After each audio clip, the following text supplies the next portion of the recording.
sad news reached us last weekend of the passing of one of cricket's great names, Mike Procter, who has left us at the age of 77. Not only an absolute giant of South African cricket, but the impact he had in his time at Gloucestershire should also be remembered. And to help me with some of the memories of such a fine man and such a fine player is David Griffin. Griff, the man himself, joins me. Good morning to you, sir. How are you? Morning. Yeah, I'm good, thank you. Nice to chat to you, albeit about a very sad subject, but I'm sure we'll talk about some great moments in a great cricketer's life. Yeah, it's quite interesting to look down at all of his achievements and the events of his life. I mean, it was non-stop, but I think he was always on the right side of events. Let's start with his days at Gloucestershire, and my memories of him as a very young child was watching John Player League Sunday afternoon cricket, usually in a darkened room with sunlight wafting through the cigarette smoke, and my dad sat there smoking his Rothman's Super Kings. But when I think of who was playing, Mike Procter is a name that absolutely jumps out at me. Yeah, and I think for many of us, that's a very evocative image, really, of before you're old enough to go and watch cricket, you were sitting usually with your dad, let's be honest, and usually Sunday afternoon just watching the John Player League, and you can hear John Arlott and Jim Laker and Peter Walker and people like that commentating. And yeah, the thing was that Procter was he was made for one-day cricket, but of course he was an outstanding first-class cricketer. What Procter would have been worth on the market today is hard to imagine because, but those days were astonishing. I make no bones really, Darren, about when you look at the original golden age of cricket was described as the 1890s till 1914. That is sort of the official golden age of cricket. But I think the second golden age of county cricket was definitely the final quarter of the 20th century. And I think Mike Procter looms large in that. And I was thinking last night after we discussed doing this podcast, if I was picking the greatest 11 of all the cricketers I've seen play county cricket in the last 50 years, who would be I'd struggle for Procter not to be the first name on the team sheet. Because he was that good. And you get a lot of people talk about all-round cricketers. But of course, this is a guy who averaged getting on for 40 with the bat and scored 30-odd first-class centuries. So as a batter, he gets in your team. But he took 1,400 first-class wickets at under 20. So he's a bowler who gets in your team legitimately as a bowler or as a batter. So, but it was the way he played for me that was the most astonishing thing because he was a thrilling cricketer. One word sums Procter up: it was thrilling. The long run from the boundary and just everything about him. I think it was David Green, the writer, who said he bowls from mid-off at 90 miles an hour off the wrong foot. And he was unique. He really was an astonishing player.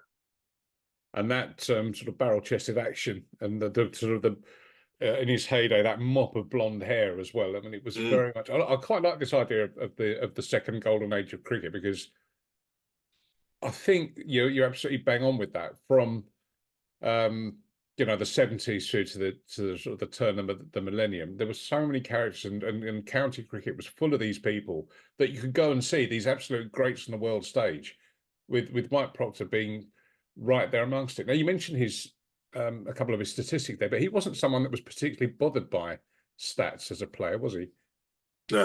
No, I think as with a lot of great players, I mean, some players can recite to you exactly how many hundreds they've scored, their batting average and everything else. But I just think he was a supreme competitor. He just went on the pitch and just played the game. And as we saw frequently, just played it with such abandon. But there's clearly something going off under the skin. He obviously had a very, very clever cricketing brain. The fact that he took LBW hat-tricks from round the wicket and such like, that doesn't come about by accident. You've got to know the obvious thing when you bowl around the wicket is making sure that you've got to get the ball to pitch in line and then to be hitting the stumps. It's not an easy thing to do when you're coming around the wicket. So he's a very clever cricketer.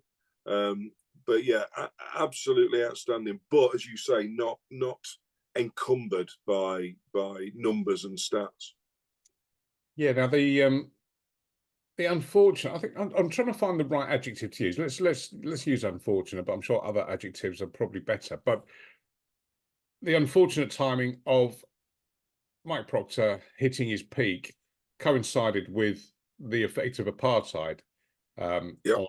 on sport in cricket, and it meant that he couldn't play Test cricket through many of his best years.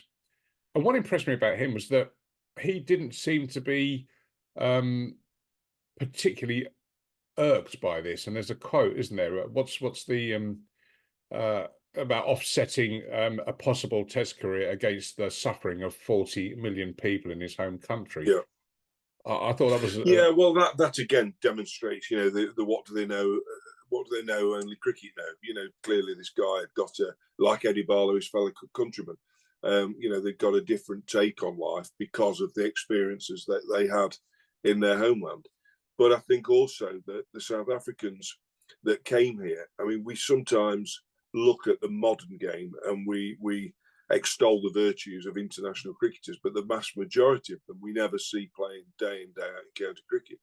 But I just did a quick stock take last night of South African cricketers that played together, that were here in England all at the same time in the late 70s, early 80s.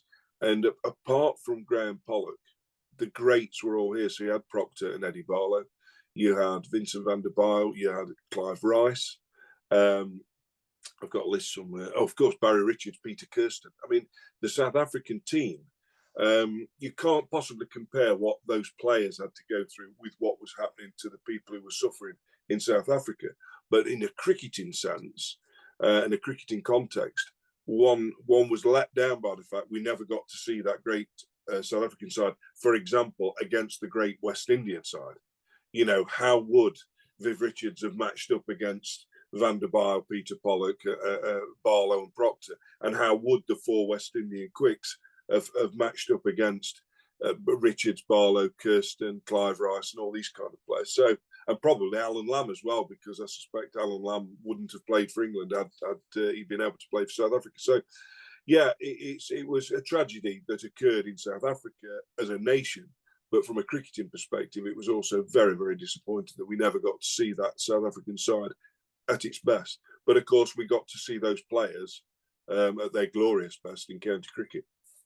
Yeah, I guess that's what, rightly or wrongly, that's what Ali Backer was trying to do with his unofficial tours and trying to, if you strip the politics aside, I'm not rightly or wrongly, but I think, just from a cricketing point of view, would have been to try and see the matchups of those players, not only against maybe West Indies, but I mean the Australian side of that time as well, with Lillian Thompson and the rest. Yeah, and I guess at the end of the day, the best that Proctor and his ilk could do was play county cricket against the best in the world. Again, looking through the 70s and 80s, Greg Chappell played briefly for a year at Somerset in '68.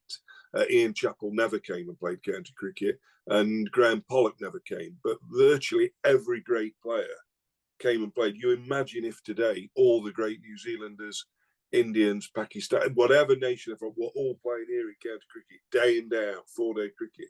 Imagine the standard, imagine the opportunities for young people to go and see them and to engage with them, which is what I did with people like Proctor. You see, great players, I think, particularly in cricket, they transcend your own parochialism, your own localised view of your team. So whenever you saw Mike Proctor or Viv Richards or any of these greats play, even though they're in opposition, you didn't really mind if they did well, because you respected and enjoyed seeing these great players in action. Yeah, they were really accessible. I mean, I know cricket's, we'll save that debate for another time, but the current struggle that red ball cricket has got in this country and the fight for its future. But for those of us of a certain generation like us, we're exposed to, not only the Sunday afternoon John Player League with the burr of John Arlott and Peter West with the spotlight shining off his balding pate. But also just you could go down to watch a county game, whoever it might be.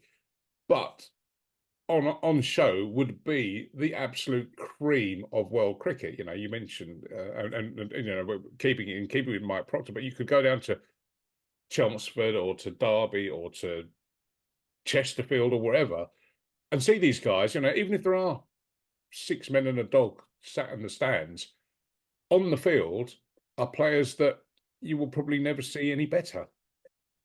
Yeah, I mean, I'm doing some match previews ahead of the coming cricket season, and one of the previews I'm doing is Championship game. They're only part written.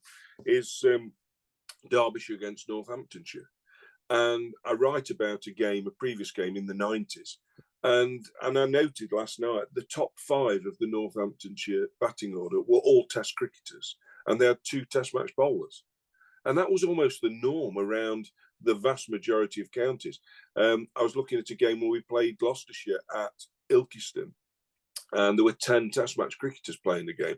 And this, as you say, was just a sort of mid-table county championship match with not a lot riding on it. But nonetheless, there were some world-class players playing in those games.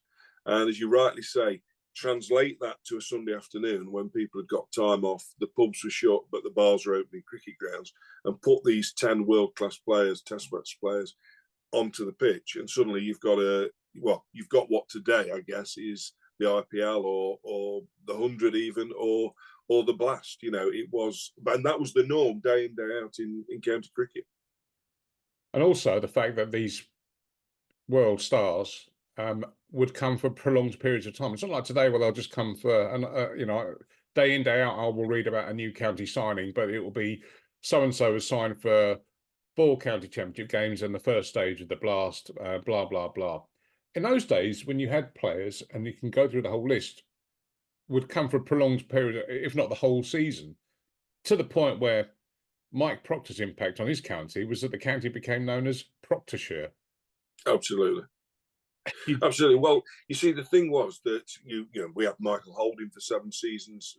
Nottinghamshire had people like Richard Hadley, and Clive Rice, Wayne Daniel, Imran Khan, Garth the whole, you know, Joel Garner, Andy Roberts. The list is almost endless. But of course, during the English cricket season, there was nowhere else for cricketers to go and ply their trade if they were from overseas, other than get a normal job in their own country, which of course many did back in the day. But by the time they got to the 60s, late 60s, and overseas cricketers didn't have to qualify to play in England, then it became apparent this was the way forward. And so you will see that Mike Procter, Michael Holding, and plenty like them, they would start the season in cold April at Derby or at Bristol or wherever, and they'd play the entire summer. And they'd look at the last game of the season and they'd still be in the side, doing what they were doing wherever come the back end of September. And that was the norm for all of these players. The difficulty today, of course, is, as you quite rightly say, I mean, we've seen overseas players at Derbyshire come for 1 game, 2 games, 4 games, or not even come at all. You know, we've had countless players. Jai Wardner, Rudolph, Mohammed Yusuf, these are all players who were coming to Derbyshire signed and sealed, but then didn't, largely because of international commitments, etc. But yeah, you got a real affinity with them. And Proctorshire were, I mean, the crying shame is that Gloucestershire have never won a county championship. And when you consider that over 100 years ago, they had W.G. Grace playing for them. In the between the wars, they had Wally Hammond. And post-war, they had Mike Procter, Zahir, and people like that, still never won the championship. Quite remarkable, really. But they did win one-day competitions, and they were formidable one-day side. But Procter, just going back to him as an individual, I remember seeing him square cut as 6, more over extra cover, actually. And I remember thinking, I've never seen that before. Now, today, you see it all the time. It's nothing new. But the strength of the man, and don't forget, these were the days when boundaries square of the wicket, wherever you played, were 80, 90 yards. They were big, big boundaries. And he had such upper body strength, timing, everything.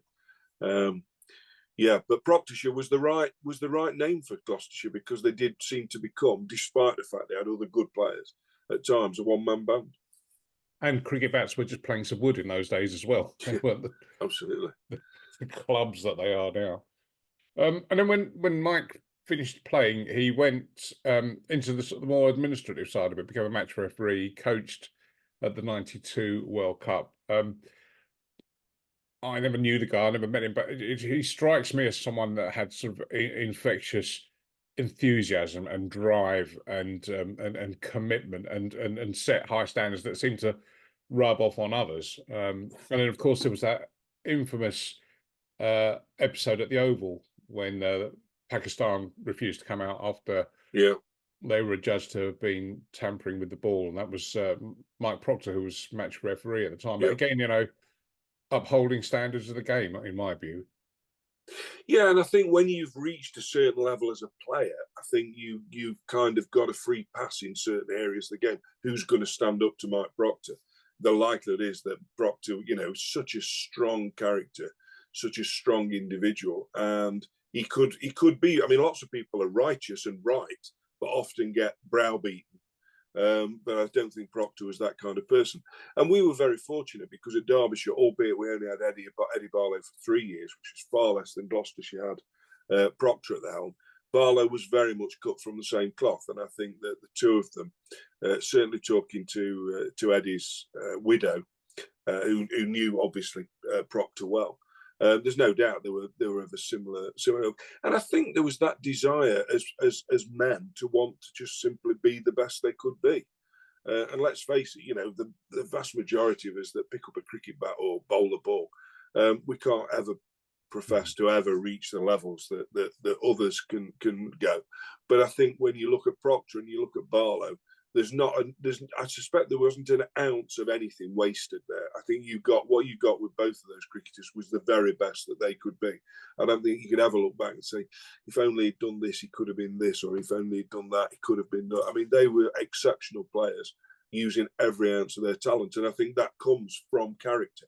It comes from having that right approach to the game and that right character on and off the field. It's a sad loss, and I think sport in general, not only cricket, has lost one of the greats this week. And I think if youngsters are listening to this and they're not quite sure who Griff and I are talking about, maybe do a little bit of Googling, maybe look up on YouTube, and you can see just what an absolute giant of a man Mike Procter was. He'll be sadly missed, Dave. Yeah, the best footage to watch, without doubt, and it's appeared on social media several times over the last couple of days. Of course, he's 6 for 13 at Southampton when he bowled out and got the hat trick, Hampshire in the Gillette Cup semi-final. Or was it the Bensons? I think it was the Benson semi-final. But I remember I was at school that day, and this is my sister. And this was the difference, I guess, because you had free-to-air television, and this was live on the BBC. And my dad and sister were watching that game, and my sister came running down Manners Road in Ilkeston to meet me off the bus and says, "Quick, run, Proctor's on a hat trick." And I remember it like it was yesterday. Now, that was 1977, I think. But because, you know, and the back page of the newspapers yesterday, the following day, Proctor trick wins it. You know, that was the back pages. It wasn't football, it was cricket. You know, this was an era when, as you say, for younger people who don't recall, cricket was a back page sport throughout the summer. And if you want to get an idea of what Proctor was like, he's running almost from the boundary. I actually showed it my wife the other day, and she was astonished. She says, "Where's he running from?" I said, "Well, the boundary, virtually." No, a great cricketer, and I feel privileged, albeit I was only a teenager into my early sort of 19, 20, 21 by the time Proctor had finished playing in this country. But what an absolute joy to see him, and certainly to talk about him. He'll be revered as long as people talk about the game. I've no doubt about that. Very sad loss, Dave. Many thanks for your excellent pleasure. words, and we shall be catching up with you again very soon. And if you are listening to this or watching it, don't forget to follow Mr. Griffin on Twitter. It's an excellent Twitter account if you like your cricket, if you just like your musings on life. And if you're really lucky, he might even give you a bit of Bruce Springsteen. Thanks, Darren. Okay.